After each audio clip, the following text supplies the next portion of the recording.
There is a feeling that many people live with every single day, yet they can't name it. The feeling of being busy but not moving forward. The feeling of trying but never breaking free. The feeling of working every month, paying bills every month, living every month, only to end up right back where you started.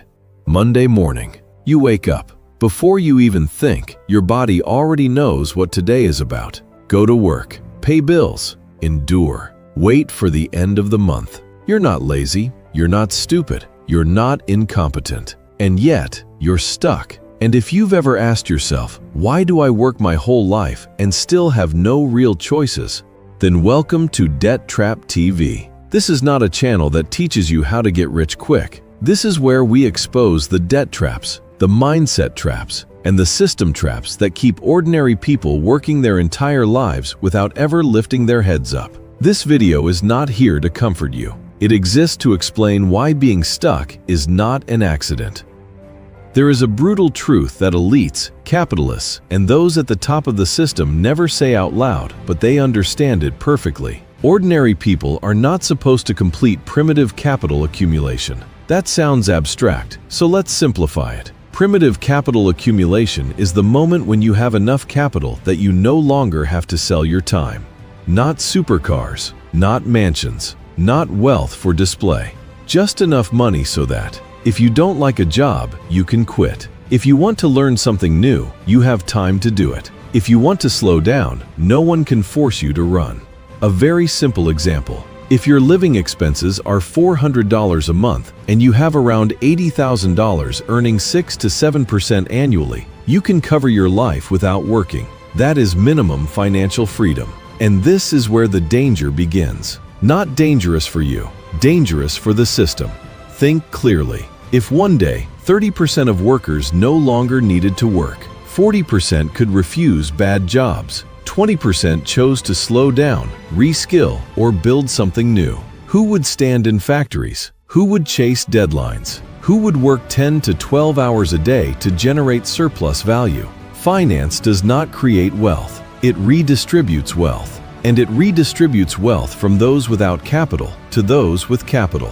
Economist Thomas Piketty, author of Capital in the 21st Century, put it bluntly. When the return on capital exceeds the growth rate of income, inequality is inevitable. In simple terms, you work arrow your money flows into the system. The system uses that money arrow to generate more profit for capital owners. For the system to function, only one condition is required. You must remain a worker. And that's where invisible chains are created.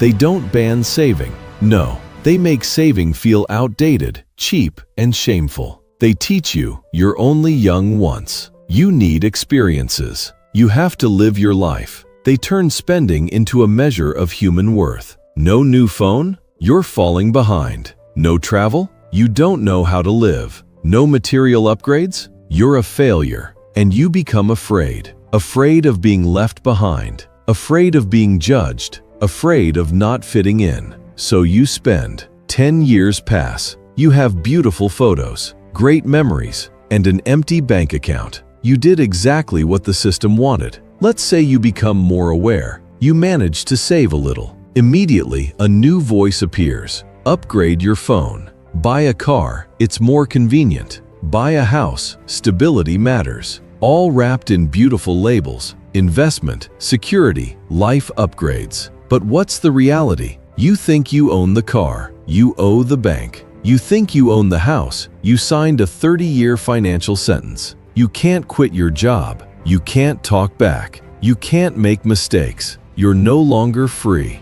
You're a premium debtor. Robert Kiyosaki divided society into 4 groups: employees, self-employed, business owners, investors. The top 2 live on capital. The bottom 2 live on time. The chains we discussed exist for one purpose only: to keep you selling time. No capital implies no investing. No capital implies no systems. No capital implies back to work. That's the trap. So here's the real question. If the system is designed to drain your capital and lock you into an endless loop of work, spending, and debt, what can an ordinary person do to escape? The answer isn't glamorous. It isn't exciting. and it contradicts almost everything you've been taught. If you truly want to complete capital accumulation, if you want to buy back control over your life, you must follow 3 steps in order. No shortcuts, no skipping. Step 1. Create breathing room. Save to buy time. Before investing, skills, or financial freedom, you must create a buffer. Without breathing room, people can't think long-term. They can't refuse bad deals. They can't afford mistakes. And that breathing room doesn't come from earning more. It comes from keeping money. Saving isn't for buying things, not for cars, not for houses. Saving is for buying time. Buying the right to pause. Buying the right to say no. Even saving $20 a month gives you $240 a year. That won't make you rich, but it gives you something dangerous to the system. Your first small choice. With $2,000 saved, you can quit a bad job. With $4,000, you can refuse bad projects. With $8,000, you can stop and think. Only when you can stop can you move forward correctly. But saving alone is not enough. If you only save without changing how you create value, you're just extending your time as a cog. So the next question becomes unavoidable. How do you make the same hour worth more? Step 2. Increase the thickness of time. Society does not pay for hard work. It pays for value per unit of time. Someone working 12 hours a day at low value stays poor. Someone working 4 hours at high leverage gets rich fast. So this step is not about doing more. It's about doing more valuable work. Use the time bought in step 1 to invest in skills the market needs, skills that are hard to replace, skills with technological or systemic leverage. 3 to 5 years, quietly, no showing off, no comparison. While others buy cars and houses, you buy capability. No one applauds this stage. That's why most people quit. But this stage leads to the final shift. When you stay long enough in a high-value layer, something strange happens. Not gradually, suddenly. Step 3. The productivity leap. This is the moment outsiders don't understand. 1 day of work now equals 10 days before, 30 days before, even a year before. Your hour is no longer worth a few dollars. It's worth hundreds, or thousands, or more. Money accelerates, saving compounds, capital forms. You're no longer running inside the hamster wheel, you're standing outside it. And listen carefully to this. The system is not evil. It's not good either. It's a machine. That machine crushes those who don't understand it and serves those who know how to operate it. So the only real question left is, do you want to be a cog worn down for life, or the one who understands the machine? Debt Trap TV doesn't sell dreams of instant wealth. We tell you one simple truth.